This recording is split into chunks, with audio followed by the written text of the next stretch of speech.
I'm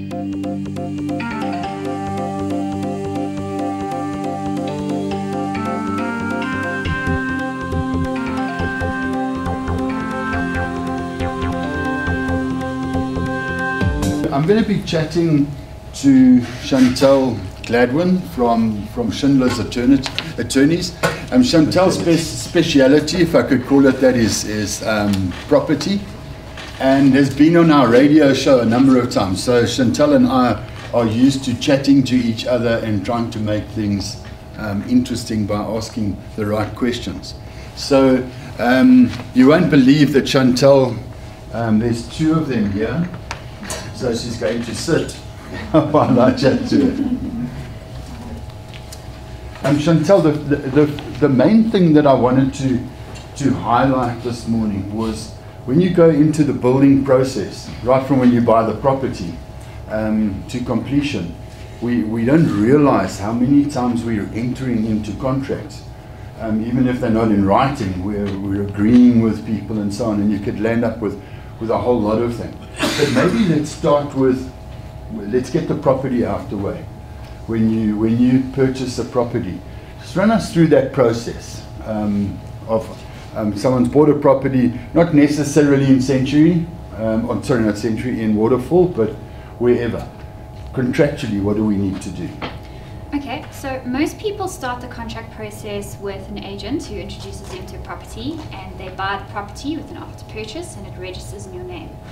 Now, for a lot of people who are building in Waterfall or similar developments, what will happen is you'll be approached when you buy your property to sign a building contract with a building contractor at the same time. So that's the most common way. So you'll enter into two different agreements, one to buy the land and then one to build the house at the same time. But you can also enter into the contract to build the house later. So it's not necessarily going to be at the same time, but they're two very different and very independent contracts.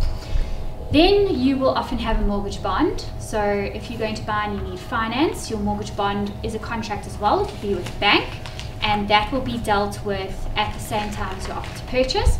And your conveyances, you may have the same conveyancer dealing with your transfer, or you may have a different conveyancer dealing with the registration of your bond. They will then help you with that contract, because there will usually be drawdowns, which if you guys haven't started building yet, you may not be familiar with at this point. But basically the way that a mortgage bond, a building bond will work is that the bank will advance you money in stages as your building goes on, to make sure that they never advance you more than the value of the building on the ground. Because you don't want to have paid R1 million but only have 200,000 rands worth of actual building in the ground, because then if your contractor takes off, you've got a problem. So you've got the mortgage bond as well, or the building bond. Then you've got your contracts with your professionals outside of your building contract. So as Graham mentioned earlier, you might have a turnkey project, and this is usually a project where your builder is your primary point of contact, and they basically do absolutely everything for you. You won't have to deal with architects, engineers, land surveyors, nothing. They'll handle everything for you. But they're not very popular in South Africa for the reasons that Graham mentioned at the moment. They can be complicated, and people aren't always happy with turnkey projects. So the traditional way of building in South Africa is that when you sign a contract with a builder to build your property, you are then either introduced by the builder, or even sometimes by your estate agent, to an architect, or you have a relationship with an architect where you go and you chat to a couple of people, as Graham said, and you find your own architect. Now, your architect is your primary professional on a job, ordinarily, if you're not doing a turnkey project with your builder.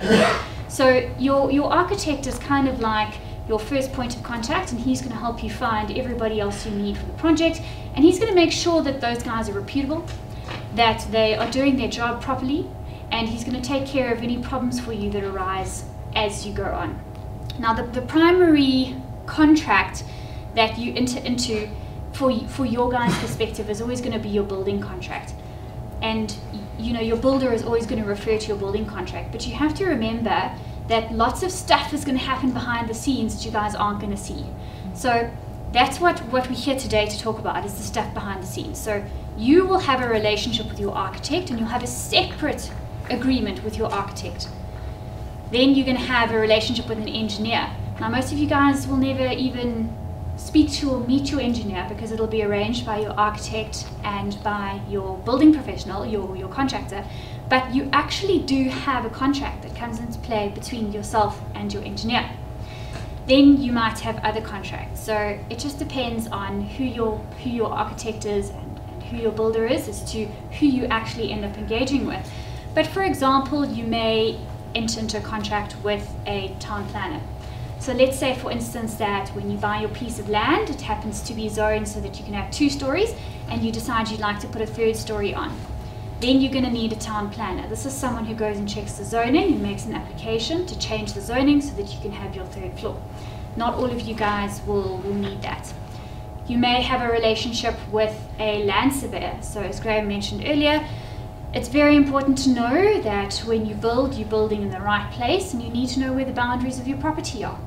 Because if you build your house in the wrong place, you could have all sorts of problems, and you may be building on someone else's land, or somebody else's land property may be encroaching on yours and you might not even know it. Now, you may or may not enter into that contract directly with your land surveyor. Most commonly what will happen is that your builder will take care of that, and you guys won't have a direct relationship with the land surveyor. So it just depends from case to case and from builder to builder and from architect to architect. A question, Chantelle. The architect is employed or appointed by the homeowner, and they would have an agreement. I think it's a client-architect agreement, and it's a pretty standard agreement. But when the engineer and the land surveyor and possibly a quantity surveyor, and they come on board, they may be recommended by the architect, but the contract is with the homeowner. Yes. Between the, yeah, not with the architect. The problem sometimes lies in, and I think it's something that people need to be aware of, because the architect is generally instructing the engineer, the homeowner forgets about the contractual relationship. Now, a good architect should keep you informed about that. But you sometimes find, now the engineer messed this up, and you go, well, now who's liable? Whose fault is it? Yeah. So if the engineer is taking instructions from the architect, could the architect be liable?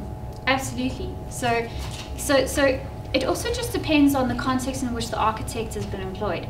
So there are 2 sort of general ways that you can employ an architect. The one is where you employ your architect not just to draw the plans and get your approval, as Graham mentioned earlier, but to really run the project for you, to appoint your other professionals, to look after everything, to make sure that your costs are right, to make sure your professionals are doing their job. And there we refer to your architect as your project manager. And that really is the best way to go. So the fees are higher, but the savings at the end of the day are much bigger because you've got a professional taking care of everything for you. Some people only appoint the architect to literally draw the plans and get it approved. And then they think that their builder is going to go and make sure that everything else happens behind the scenes. Now, you do get some amazing builders who do that, but by and large, the builders need help. Because managing a project of that size with so many different professionals, so many different relationships, so many different ways that things can go wrong, it's really, I personally wouldn't leave it in the hands of the builders. It doesn't matter how nice they are. I would make sure that my architect is my project manager and that they do that. Now, if the architect is your project manager and it's his responsibility to recommend and get the engineer doing his job and make sure that everything's signed off, and something goes wrong and the engineer doesn't do his job, firstly, because you have a contract as the homeowner directly with the engineer, you have recourse directly against the engineer. But if things went wrong because your architect didn't do a good job in instructing the engineer, then you also have recourse against your architect. So you would be sort of doubly protected there from that perspective. Chantelle, there are a number of standard contracts, like JBCC contracts, that are recommended in the building industry, and that contract's between the homeowner and the home builder. But the architect, in terms of that contract, has a number of obligations and responsibilities. Now, if you don't, I think it also explains quite clearly how the other professionals get involved. Now, 2 things could go wrong. One is you only had the architect to submit your plan, so he's gone. And now you have a contract referring to an architect that's not there. So things could get a bit grey. They do, and you need to put together a team that has a very good track record, a lot of experience, and that really do know what they're doing. I know you spoke earlier about price. It's not a good idea to appoint people based on price. And in the building industry, you see time and time again where this goes wrong. You need to appoint professionals who really know what they're doing, and unfortunately they tend to cost more than your bucky builder. But you have much more protection when you do appoint the professionals who know what their job is and do their job to completion. And as you mentioned, contracts, you know, as a home builder, you are presented with so much information from so many different parties all the time, and you don't necessarily understand how everything connects up, because how can you? You're not an expert in the industry, and it confuses even experts in the industry. So guys, if you have any questions or you're not sure how a relationship works or something ties in or whose responsibility something is, go back to your architect, speak to your architect, because he's going to guide you through all of that. If you haven't got an architect, so if you've just employed an architect to submit your plans and nothing else, then you know, pick up the phone. The NHBRC might be able to help you depending on what the problem is. Otherwise, find an attorney or find BuildAid. If you're uncertain about something, contact someone who really knows what they're doing for advice. Because I don't know how many times we see this. You do get these standard building contracts in the industry, and the standard, the most common one in South Africa is called the JBCC. And that's a beautiful agreement which is written specifically to protect housing consumers in the relationship with their builder. But it also regulates, as Graham has said, the relationship with other professionals like the architects and the engineer. But the problem is, number one, not all builders use that. And you guys wouldn't know. They would give you an agreement and go sign this, and you wouldn't know that it's not a beautiful comprehensive agreement that's specifically designed to protect you, unless you've been to a seminar like this and you've heard it from us, or you've been to a lawyer and your lawyer checked it. Secondly, not every copy of the JBCC that you're presented with is actually the beautifully designed JBCC that is there to protect you.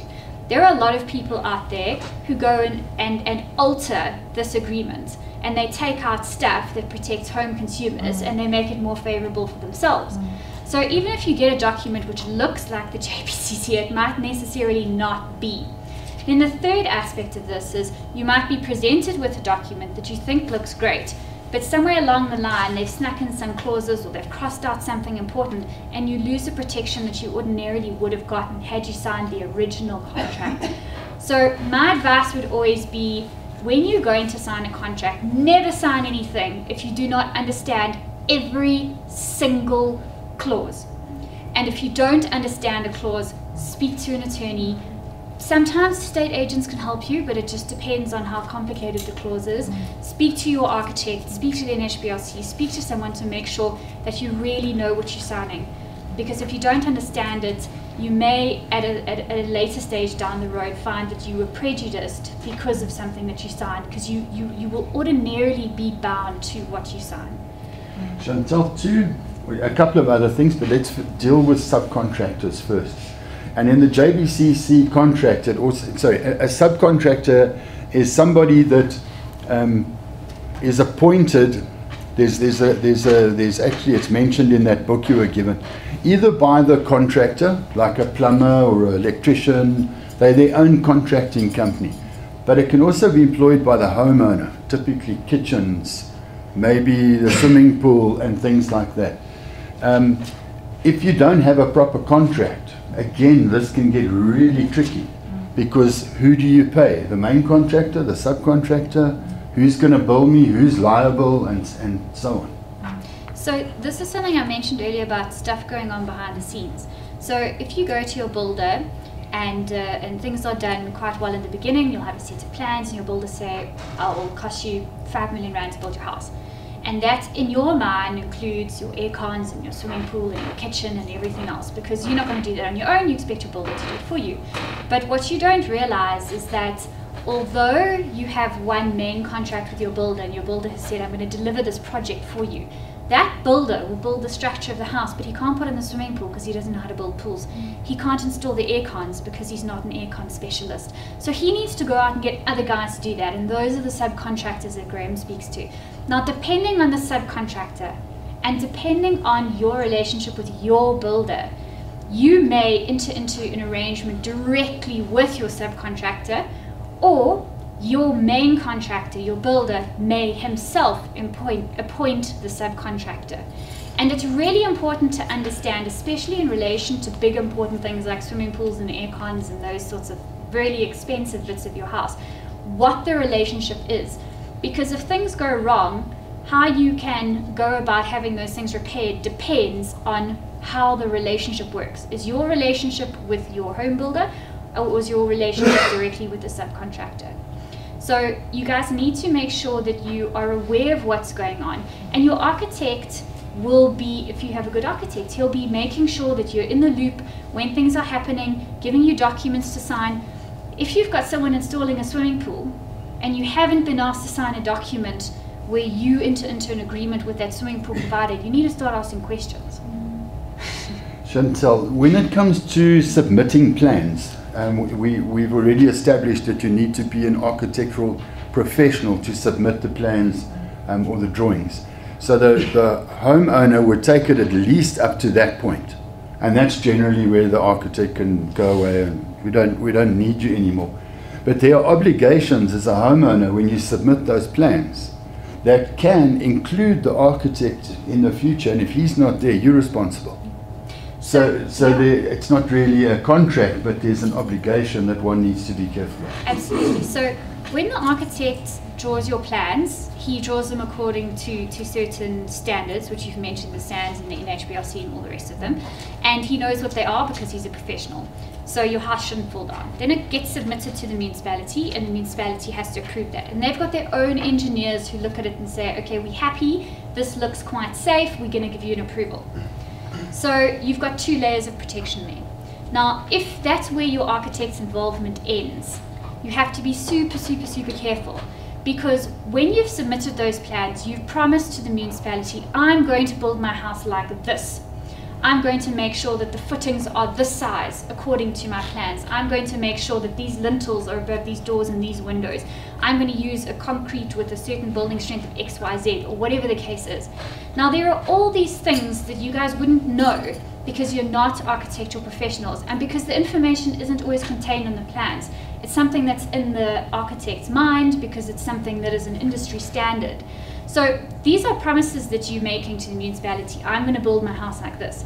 And if you don't have an architect who knows what those promises are, you won't be able to keep them. And what will happen is that the municipality will send a building inspector, and the building inspector will say, you have not complied with your plans because something on your house as it's built is not according to the plans.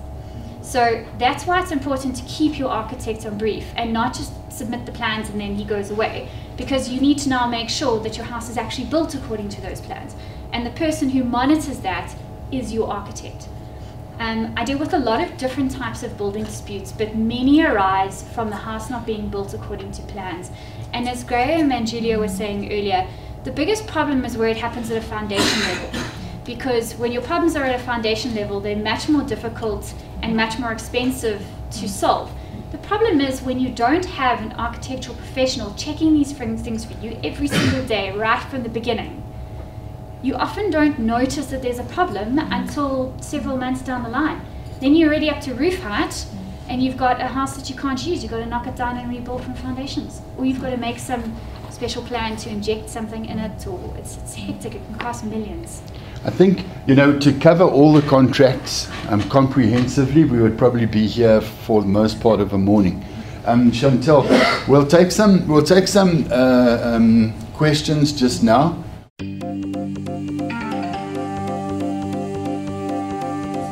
Yes, you don't always sign contracts with everyone. The main contractor is going to take care of your structure of your house, and he's going to take care of like your plumbing and your electrics and things like that. So the basics. You're not usually going to sign a contract as the home owner with your plumber, your tiler, your carpenter, things like that. But things that fall outside of the basic structure, swimming pools are classics, air cons, kitchens. In the industry, there are standards as to what contracts fall outside of that, and then those contracts are signed between the consumer and the contractor directly.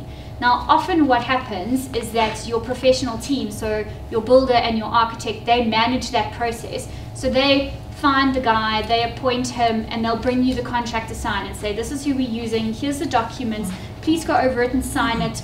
And the money will be managed from, you know, your general building kitty, or it might come from a bond drawdown or whatever the case is. But they manage that. They make sure that the guys have the stuff on site, they put it in on time, it's done to the right spec. If there are any what we call snags, problems with the installation, then the architect will go back and say, guys, you haven't done this properly, please come back and fix it. That's what it just depends whether it's the primary job of the architect or the primary job of the builder to manage that particular type of contractor. And it's all an industry standard thing. So what we're talking about here is what generally happens, but there can be a lot of variations depending on the unique relationships between the parties involved. Chantelle, thanks. Great.